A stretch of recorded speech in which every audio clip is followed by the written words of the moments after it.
Hey everyone, this is Austin Schur here with We Write About Music, and today I am speaking with Clint Lightfoot. He has released a fantastic new track called Crickets, and I am super excited to talk to him all about it. Clint, I want to thank you so much for coming on today. How are you doing? I'm doing good. Thanks, Austin. Thanks for having me on. Appreciate it. You're very It's a welcome. pleasure to be on. We just started recording, but we were talking before. Where in the world are you? So I am, it's a good question, right? Oh, I'm in a tiny little studio apartment in North Attleboro, Massachusetts. It's kind of just a suburb outside of Boston. Pretty much, I'm probably 10 minutes from where the Patriots play in Gillette Stadium. Sweet, okay. How long have you been there for? I've been here really since the beginning of COVID. I moved here very temporarily. I thought was temporarily. And it was a tiny studio apartment. It was the only thing available. And I was like, all right, I'll take it because I needed, at the time I was working for IT and they told me I had to get closer. So I took this thinking, okay, I'll be here 2 or 3 weeks. You know what I mean? COVID hit, long story short, I'm still here. And I built this, and I wanted to be a musician somewhere along this whole crazy journey. And I built this little vocal booth behind me inside this tiny apartment. So that was kind of the turning point for me, but not to direct you off your next question. But no, because we're gonna get right into it. You've got this debut single titled Crickets. It's fantastic. I've personally listened probably 5 or 6 times at this point, and I'm not joking, it has gotten better with every listen. The only thing that I want to know is that I can only do so much as a listener in interpreting the lyrics. So I want to hear from you, what is it about? Like, what was the inspiration behind creating this song?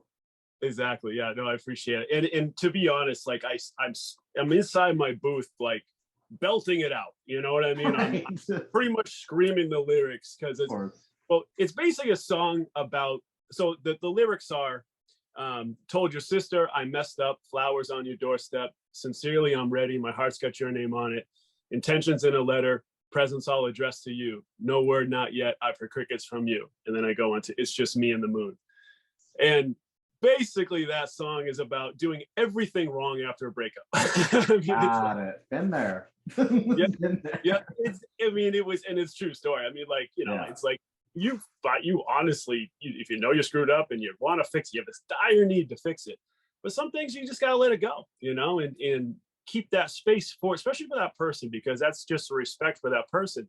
And then at a certain point, you have to respect yourself, because if you're not wanted somewhere, your fault or not, in this case it was, if you're not wanted somewhere, you're putting yourself in a position of lack by continually chasing, And this song is, it's kind of as and if you notice in the song, I start off almost like I'm climbing a wall, like I will be heard, you know what I mean? Like, totally understand. And I get louder and louder, and that's kind of the whole point of that song. But more than anything, this is actually a short version of the song Cricket. So I have a 15-minute version of this, and it's very different. This is a section of that, and it's basically, I call them radio stations. They're radio stations of the song, but they're really transitions and periods of grief. And that's, so I've kind of something that sounds a little, I don't know, I didn't mean to make it sound like that, but it's something that sounds a little White Stripes in the section, and then there's a section that sounds maybe a little Bruce Springsteen, maybe Paul Simon, I don't know, but those are my influences, so I wouldn't be surprised. Yeah, I'm happy you brought that up. It's something that I wanted to talk about a little bit later, but let's just dive into it right now. You probably get a lot of questions on, like, if you had to describe the type of music you're making, what would you call it? There's a ton of genre influences. It's kind of hard to nail down, but in a great way. If you had to sort of give an elevator pitch of what you would describe the music as, what would you call it? Yeah, that's a great question. I appreciate it. I've been getting that a lot. For good reason, though, I promise. For good reason. No, I love that. I love that question. It makes it, because it made me think. I kept getting it a couple of months ago, and I said, well, I guess I would be retro rock, because but that said, for the song Crickets, all my songs are different. I've written 10, but they all have a retro appeal to them, and I want to make them. They have modern nuances, but they have something familiar about them. There's something old school about them. In this case, when I hear Crickets, I always say this. I say, if you took the movie Dirty Dancing and you threw Robert Plant in there, and then you put a little Brazilian Latin beat, a slow dance, shake it in a bottle, let it out on the beach, That's what cricket sounds like.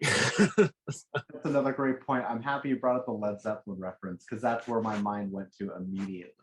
But Oh, that's in not a way that's ripping off, but in a way that's like, yes, this is an influence, but I'm doing it my own way.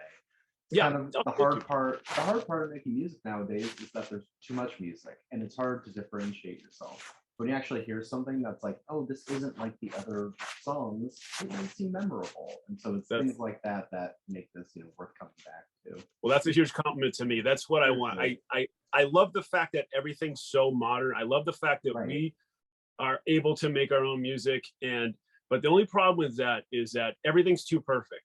The beats are too perfect. Yes. Everything's so computerized. It loses the human element. Yeah, I want those mistakes. I had so many mistakes in the song that, and I'll get into my spirituality in a minute, but there's so many mistakes, right, in the song that were supposed to be there that created the song to what it is. Like that skipping record part I have where it's just me.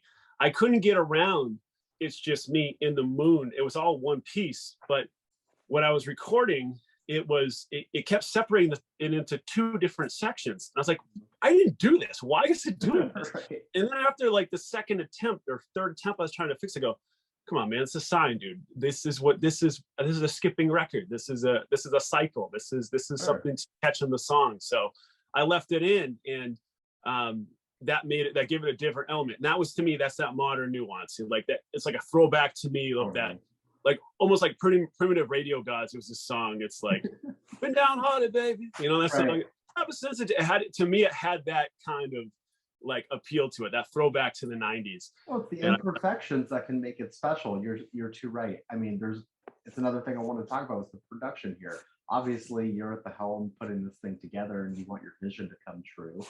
But at the same time, so much music nowadays is over polished to the point where you can't hear your fingers on the strings or, the little breaths between delivering a line. And it's like, there's something raw and emotional about this, not only because of what it's about, but at the same time, it's just like, it's what you wanted and it's come true.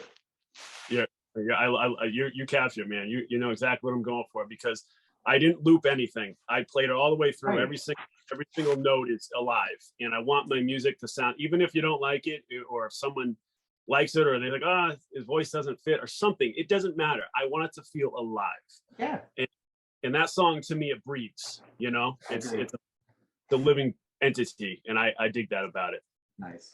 So technically, this is your debut single, and you've mentioned that you've got more on the way. I can't imagine that you just have one song in the bank, considering you've got a studio in your house. So I'd love to talk a little bit of what else is on the way. You don't have to be too specific if you don't want to give away, but are we going to hear any amount of experimentation in the sound, or do you think you've kind of found what you're looking for? Oh, for sure. I know. So I can always say I think I know what it's going to turn out, but the truth is, it's the way that this goes is layer by layer, and sometimes it just turns into something I wasn't fully expecting. Crickets was so many renditions of it. I started this about a year and a half ago actually, and it started off as acoustic. And I go back sometimes to acoustic. Man, that sounds really good too. I almost want to release a version of the acoustic at some point. Nothing's stopping you. It has like a haunting sound about it. I dig it, but. For my experiment, absolutely. I am basically, open to the universe. Whatever the angels and God want me to create, I will create it. And I kind of believe that everything is like a big movie. I feel like we can manifest, we can do we can create basically anything, but it's already kind of said and done. And what's kind of beautiful about it is I feel like the universe knows how the song is going to end up. I don't exactly. And when I see it how it's meant to be, it's kind of a beautiful thing. And I know that sounds kind of spiritual and advanced, but that's who I am. That's how I roll. Listen, it goes into your process as a person. We all make music differently. We all make things differently. Yeah. And those are your beliefs, and that's the way you want to do it. All that matters is that the end product comes out great, right? Absolutely. And I wouldn't change it. I'm very grateful for all the support I've gotten, and it's very, very fun. So I have back to your original question, I have 10 other songs written. I write down, they just come to me. I'm riding my motorcycle, and then I'll think about something like that, and I'll hear something, and I'm like, okay, that's a song, that's a lyric, and then it builds off of that. But my next song I've been going back and forth. I do play mandolin. I play bass. I play drums. I discovered a new love for drums. I just love them. Yeah, sure your neighbors love it. Oh, they hate me. My neighbors are my next door neighbors like really love me, like because we're friends. But the guy, we're pretty sure he hates me. As long as the cops come, I think that.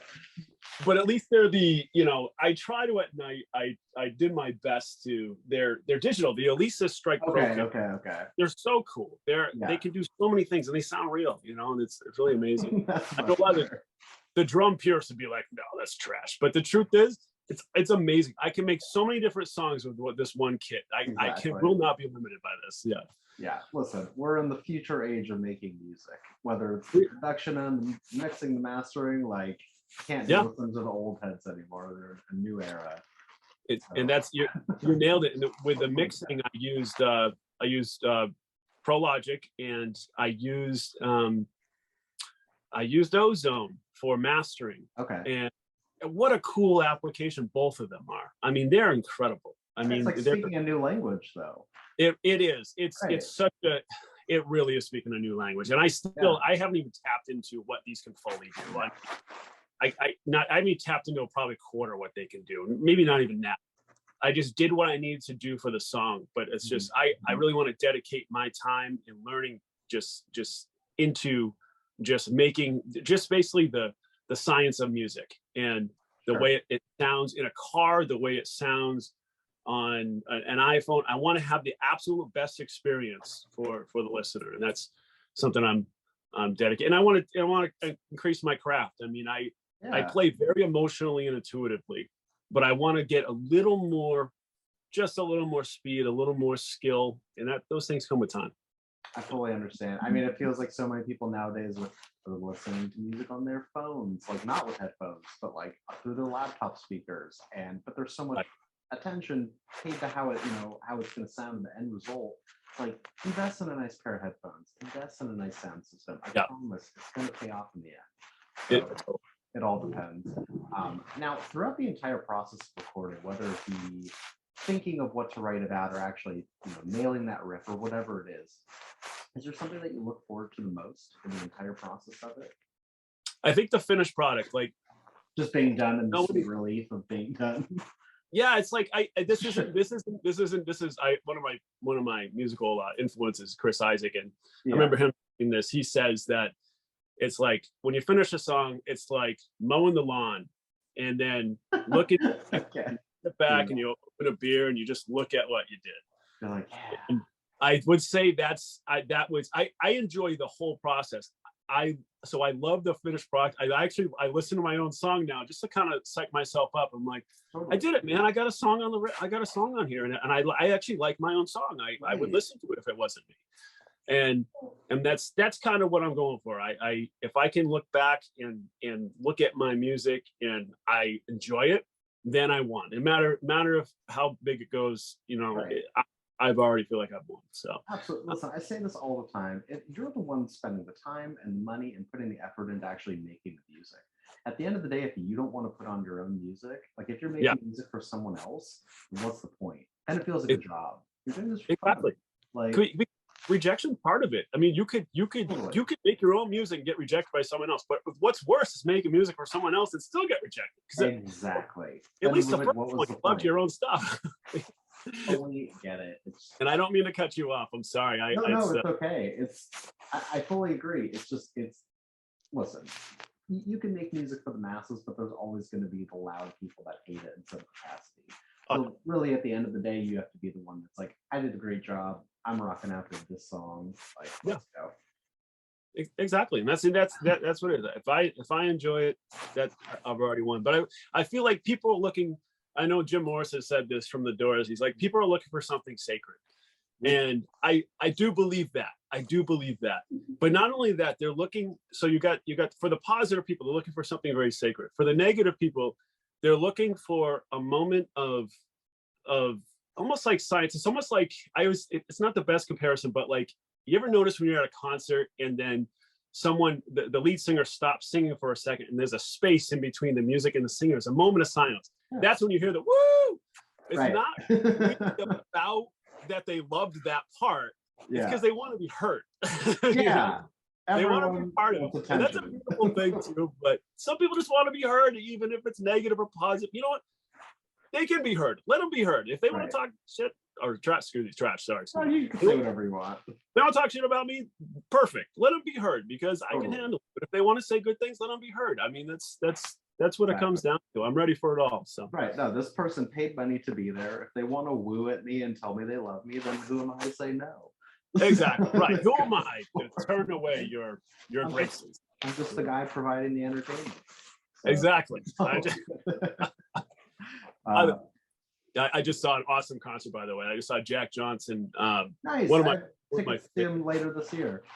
Oh, you're gonna love it. Yeah? He was from New Hampshire and at a great little venue, and he's just such a humble, cool guy. Like he came out and he's saying how nervous he was because so many people. I'm like, you're Jack Johnson, man. You get nervous? Yeah, That blows my you mind. know, it's funny. Well, on his music, it's kind of hard to hide behind the band. Like he is Yeah. very front and center, so I can understand that. I love it. I that made me like him even more. I'm like, Totally. man, I don't think Just I'll like ever get us. Yeah, That's too funny. Speaking of, as you release more music, do you have plans to tour, or is that anything that you already have in the works right now? So that's like number one thing on my mind right now is marketing and how do I turn this into a career? Because I was in IT for 21 years. I was working for a major hospital in Boston, and I couldn't do anymore. I had to follow my path to make music. I feel like I was supposed to create healing music for the world. I really do. Yeah. And if I get to a certain level, I promise you, a lot of people say this, but I mean it. I get to a certain level of success, I am going to share it. I'm going to Robin Hood this shit, man. I'm going to steal from the rich and give to the poor. That's what I'm going to do. What it's all about. And so that said, I got a plan of attack for that, and I can make all the music I want, but unless I'm getting out there and people are hearing it, live or whatever, I got to have people hear it. So I think I have to get into the live game. I want to record 2 more songs by the end of summer and push them out. At least then I'll have the recording process done. I'll have those out in the world, but then I'll also have something to sing live, and I could do a couple.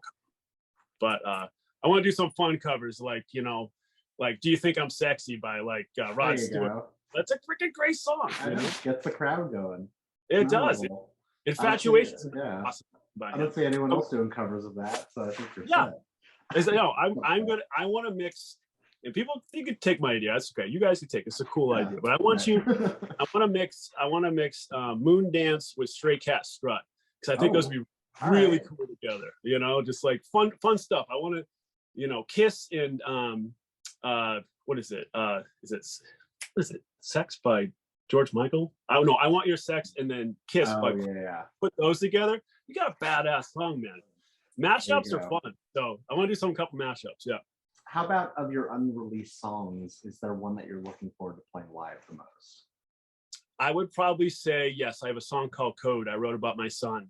Okay. And I'm very happy about it. It's basically a song about, he's 11, so I can't, if I go, because I always like, I love you, kid, love you, kid. It's like that. So I have to give him a thumbs up instead now.